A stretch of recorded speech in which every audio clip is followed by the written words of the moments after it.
You need the right orientation.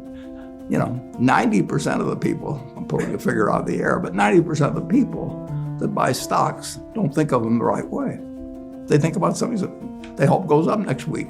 And they think about the market as something they hope goes up. And if it's down, they feel worse. I feel better. And what do you think about? I think about what the company's going to be worth 10 or 20 years from now. And I hope it goes down when I buy it, because I'll buy more. When I was 11, I picked stocks.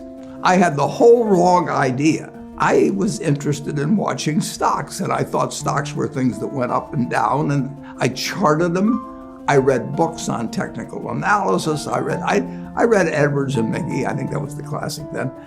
Hundreds and hundreds of pages. And I read that whole thing over and over again. I read everything. And I thought the first 8 years, I thought the important thing was to predict what a stock would do and predict the stock market.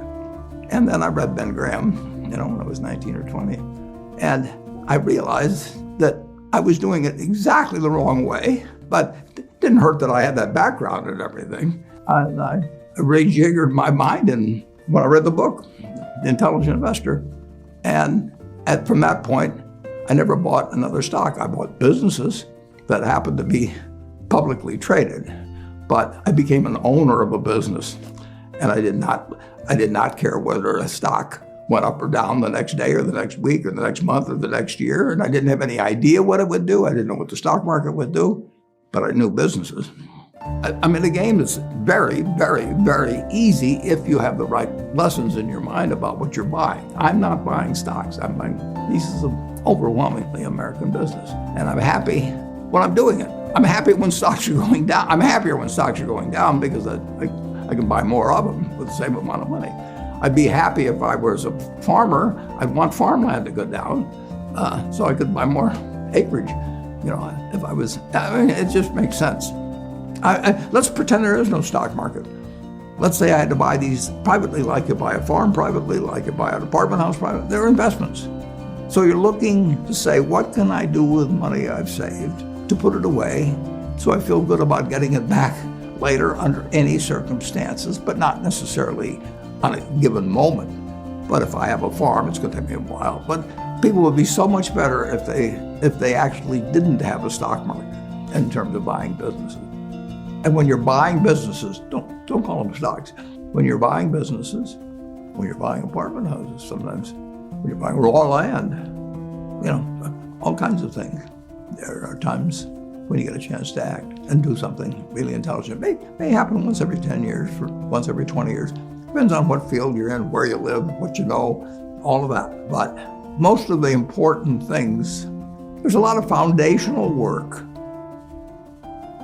United States economy, more people, a greater percentage of the American population is wealthy now, or having more income now than they've ever had. That doesn't mean everybody's wealthy, but it does mean relative to any other period of time, people have more money now. They get mortgages at lower rates than they've ever gotten. So bottom 2% in terms of income in the United States, the bottom 5%, and for sure the top 1%, all live better than John D. Rockefeller was living when I was 6 years old. John D. Rockefeller was the richest man in the world. And today, you can get better medicine, better education, better entertainment, better transportation.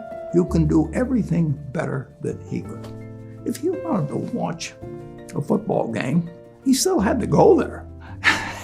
and I can sit there with this big screen, and they keep showing me the replay, so that and explaining to me what happened and everything. And maybe everybody doesn't have a screen as big as mine, but damn near everybody has a screen or an iPhone or a computer or access to one. If you go back 3 of my lifetimes, you are looking at less than 1% of the world's population, closer to half of 1%. Half of 1% of the people in the world are sitting in this land. They don't work harder than people in all the rest of the world. I mean, in terms of hours of unpleasant labor, everybody's got hours of unpleasant labor in those days practically. They don't come laden with gold, and they are half of 1%. And they work the same hours, they got the same IQs. They may be a little self-selected in terms of enterprise, in terms of going across oceans and things. And fast forward a couple of lifetimes, and they've got 20% plus of all the bounty in the world. If you've gone to anybody, Constitutional Congress, in 1789, if you go to any one of the representatives there, and you said, I want to tell you what this place is going to look like in 3 more of your lifetimes, your great-great-grandchildren are going to be flying in the skies, they're going to be watching sports all over the world, they're going to be entertained, their medicine, they'd have hauled you off to a lunatic society. But Henry Ford, by 1922 or 3, he was turning out 2 million cars a year. Now, how many could the Ford family use? 30, 40, I don't know. So 2 million people are getting the benefit of what he's doing. And he's getting 50 cars, and he's getting a whole bunch of little claim checks. Just think of it. When Thomas Edison did all the things he did, he made some money. But we're using it. It belongs to us. If you take what an hour of labor delivered to you 100 years ago, and what an hour of labor delivers to you now for you and your family, it's unbelievable. They're turning out products, that iPhone that I have, which I'm probably the least capable guy in the world of working with it, but it makes life better. A guy invents something, and all kinds of other smart people do the same thing. Apple, I think, sells less than 25% of the smartphones in the world. I know a guy that produces as many as Apple does. But Apple has produced the one that's the most useful to people. It's an aspirational product. A lot of people have made cars, but you got a few survivors that made the ones that people like the best. And we would be selling 16 or 17 million cars a year in this country if we had 50 producers, or whether we got 3.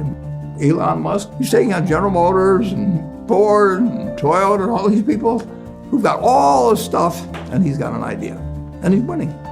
God, that's America. It's astounding. I mean, just think of it. We've got a civil war, we've got a Great Depression, we've had all these things. I'll guarantee you we'll have something next year and the year after and the year after.